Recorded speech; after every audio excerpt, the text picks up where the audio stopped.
से अहम खबर, कोलकाता में बीजेपी के रोड शो पर पथराव किया गया है। पत्थरबाजी की तस्वीर सामने आई है। शुभेंदु अधिकारी के रोड शो के दौरान ये जमकर पत्थरबाजी की गई। टॉलीगंज ब्रिज के पास रोड शो की पत्थरबाजी की तस्वीर भी आपको दिखाएंगे।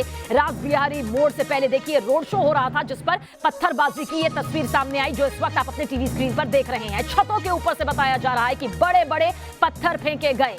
बीजेपी टीएमसी कार्यकर्ताओं में झड़प हुई। झड़प इतनी ज्यादा बढ़ गई कि पथराव होने लगा। कई वाहनों में जमकर तोड़फोड़ भी इस दौरान की गई। तो पश्चिम बंगाल की जंग न सिर्फ सियासी तौर पर आगे बढ़ रही है, आरोप प्रत्यारोप को लेकर आगे बढ़ रही है, बल्कि जो संघर्ष की तस्वीर सामने आ रही है, जो हिंसात्मक तस्वीर सामने आ रही है, वो भी आज कुछ इस तरह से देखने को मिली। हालांकि पहली बार ये तस्वीर सामने नहीं आ रही है। जैसे जैसे विधानसभा चुनाव और करीब आ रहे हैं, वैसे वैसे पश्चिम बंगाल की सियासत में रैली हो, किसी का काफिला हो, उसमें इस तरह की पथराव की तस्वीर आ रही है। देखिए ये लाल रंग के सर्कल में मौजूद पीली रंग की शर्ट पहना शख्स किस तरह से पत्थरबाजी यहां पर कर रहा है, जो कि कैमरे में कुछ इस तरह से कैद हुआ है। न्यूज नेशन एक्सक्लूसिव तस्वीर इस वक्त आपके सामने मौजूद है। शुभेंदु अधिकारी का आज मेगा रोड शो था, जो कि इस रास्ते से निकल रहा था, जिसमें पत्थरबाजी कुछ इस तरह से की गई। हमारे संवाददाता तपस सेन गुप्ता लगातार इस पर हमें जानकारी दे रहे हैं। तपस, एक बार फिर से आपकी तरफ रुख करेंगे, क्या कुछ और जानकारी निकलकर सामने आ रही है इस पूरी पत्थरबाजी को लेकर, जो कि शुभेंदु अधिकारी के रोड शो के दौरान हुई? देखिए, कोलकाता में टॉलीगंज से लेकर रासबिहारी तक एक रैली आयोजन किया गया था बीजेपी का, और उसमें काफी कतारों के पीछे थे शुभेंदु अधिकारी और दिलीप घोष। और जैसे ही रैली सामने आता जा रहा था, वैसे ही मुदियाली के नाम के एक जगह पर कुछ गलियारों से तृणमूल कांग्रेस के जो सपोर्टर्स हैं उनके तरफ से नारेबाजी हो रही थी। जो स्वाभाविक है, बीजेपी कार्यकर्ताओं भी उत्तेजित हो गए थे, वो भी नारेबाजी कर रहे थे। फिर एक अंदर से गली के अंदर से पत्थर फेंका गया। उसके बाद दोनों गुटों के बीच झड़प हो गई और एक दूसरे पर पत्थरबाजी शुरू हो गई थी, और एक बीजेपी कार्यकर्ता घायल भी हो गए हैं। और वहां पे तमाम कुछ मोटरसाइकिल्स और गाड़ियां थी, उन्हें भी तोड़ा गया, और उसके साथ जो फ्लेक्स बैनर्स लगाया गया था रैली के लिए, उन्हें भी तोड़ा गया। काफी तादाद में पुलिस वहां पर इस समय पहुंची है और स्थिति को नियंत्रण करने की कोशिश कर रही है। तो तपस हमारे संवाददाता में बता रहा है कि किस तरह से इस पूरी रैली में पथराव हुआ, किस तरह से ये पूरी सियासी तस्वीर यहाँ पर सामने आई है।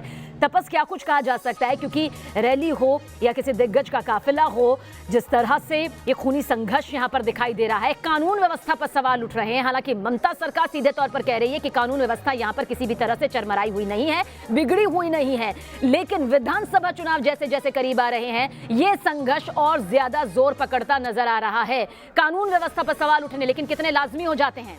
जी देखिए, ये पश्चिम बंगाल की शायद दुर्भाग्य है कि ये चुनाव से पहले ये नजारा हमें हर बार देखने को मिलता है। और पश्चिम बंगाल में खासकर Kolkata police law and order maintain करने के लिए जाने जाते हैं, लेकिन आज ममता बनर्जी के घर पर जिस तरह से बीजेपी के हजारों समर्थक रास्ते पे उतरे थे और इस रैली में चल रहे, तो ये आशंका थी पहले से कि शायद तृणमूल का घर है। मदन मित्रा जी टीएमसी लीडर हैं, आप टीएमसी के नेता हैं, वो हमारे साथ इस वक्त मौजूद है।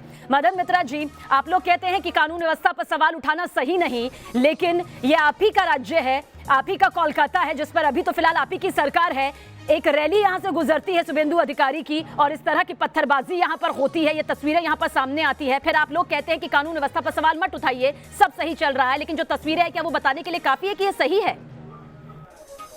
बंगाल को जो सरकार है ये बहुत एक ईमानदार सरकार है, और इस कारण के लिए अभी पूरा बीजेपी को टीम, पूरा लीडरशिप को अभी तक गिरफ्तार नहीं किया, क्योंकि कोई 200-400 आदमी लेके जब निकल रहा था, जब नंदीग्राम में 5 लाख 7 लाख आदमी का सामने मुख्यमंत्री डिक्लेयर कर रहा था, वो नंदीग्राम से लोकतंत्र की जो तालिका है वो नंदीग्राम से लड़ेगी 5-7 लाख। उस टाइम वो खबर को छोटा करने के लिए 2-4 बीजेपी वाला अपना आदमी से 2-4 पत्थर ठोक दिया और टीएमसी बीजेपी लगा। मदन जी, क्या वाकई ये शब्द आपको शोभा देते हैं? एक जनप्रतिनिधि हैं आप, एक जनप्रतिनिधि हैं आप, या तो आपके पास इस बात के पुख्ता सबूत हो, या तो आपके पास इस बात के पुख्ता सबूत हो, या तो आपको मानना चाहिए, चाहे आपकी रैली निकले या फिर बीजेपी की रैली निकले, कानून व्यवस्था तो आप लोगों की ही हाथ में होनी चाहिए ना। तो इस बार बीजेपी रैली निकलने नहीं सकेंगे, ये बंगाल है। मतलब आप कह रहे हैं मदन जी आप कह रहे हैं कि जो तस्वीर सामने आ रही है वो सही है, बीजेपी खुद पर ये हमले करवा रही है और आप लोगों को इससे कोई फर्क नहीं पड़ता, चाहे इसमें कोई जख्मी हो जाए, चाहे इसमें किसी की जान क्यों ना चली जाए। ये साजिश है, यही तो बीजेपी का पॉलिटिक्स है। नहीं तो क्योंकि आप लोगों की बीजेपी को तरफ से तो कोई 50 कदम सीट उठना नहीं चाहिए ना, मिलेगा। अगर आप ये कह रहे हैं, लेकिन कोई सबूत तो होगा आपके पास। क्या आपने ऐसे लोगों को हिरासत में लेवाया अरे है? इसीलिए क्या तो आपकी पुलिस बीजेपी प्रशासन का- ने इतना काम किया है? बीजेपी का रैली से गुंडा लोग पकड़ जाते हैं, रिवॉल्वर पकड़ जाते हैं। आपको मालूम नहीं बीजेपी क्या करते हैं? तो ठीक है, छोड़ दीजिए, ऐसा कोई बात नहीं है। हम लोग देख लिया, ये कलकत्ता है, बंगाल है, नेक्स्ट टाइम मतलब मदन जी, आप ये कह रहे हैं कि जो तस्वीर इस वक्त पत्थरबाजी की सामने आ रही है वो आपके लिए कोई मायने नहीं रखती, इसके कोई मायने आपके लिए नहीं है। पत्थरबाजी हो रही है, हो जाए, चाकूबाजी कल को होगी वो भी हो जाए, किसी की हत्या होगी वो भी हो जाए, बीजेपी करवा रही है, अपने ऊपर करवा रही है। ये कहकर आप पल्ला झाड़ सकते हैं इस बात से? नहीं, इस बात से आप पल्ला झाड़ रहे हैं, इस बात से आप पल्ला झाड़ रहे हैं। तृणमूल जीत गए हैं, 250 से ज्यादा सीट से जीतेंगे। हम लोग का जरूरत क्या है? सर, जीत हार तो नतीजे जब सामने आएंगे वो तय हो जाएगा, आपको बधाई भी मिल जाएगी अगर आप दोबारा से सत्ता में वापसी करते हैं तो। लेकिन जो ये तस्वीर आ रही है, ये तो आपकी कानून व्यवस्था की हार है ना, ये तो आपकी कानून व्यवस्था की हार है। मदन जी सुनिए मुझे, मदन जी सुनिए, आप जनप्रतिनिधि हैं, आप सुनिए, आप जनप्रतिनिधि हैं, आप सुनिए। ये जो तस्वीर सामने आ रही है पत्थरबाजी की, जिसे आप जायज ठहरा रहे हैं, ये शोभा देता है? ये शोभा देता है, या फिर आपको कहना चाहिए कि ऐसे लोगों को शांत रहना चाहिए, ऐसे लोगों पर सख्त कार्रवाई होनी चाहिए? ये बोलिए ना, क्या बोल रहे हैं आप? अगर सुनिए, बीजेपी का पक्ष लेना एंकर की बात है, जबरदस्ती तो आप कर सकते हैं, लेकिन हम लोग ऐसा ईंट पत्थर नहीं मरेंगे। एक बड़ा थप्पड़ मरेंगे जनता से। जब जिस दिन चुनाव होगा, एक थप्पड़ ऐसा होगा बीजेपी मदन जी, बहुत हैरानी होती है, एक जनप्रति होने के नाते आप ये नहीं बोल रहे हैं, ये यहाँ पर नहीं हो रहे हैं कि किस तरह की जो तस्वीर आ रही है हम इस पर लगाम लगाएंगे। ये आपकी जुबान से नहीं निकल रहा है, आपकी जुबान से कुछ और निकल रहा है, लेकिन ये नहीं निकल रहा है कि हमारा राज्य है, हम इस पर कानून व्यवस्था पर पुख्ता तौर पर अपना एक्शन लेंगे ऐसे लोगों के खिलाफ। एक जनप्रतिनिधि होने के नाते आपकी ये जुबान होनी चाहिए। लेकिन कुछ रिएक्शन सामने आ रहा है, उसकी तरफ भी रुख करते हैं।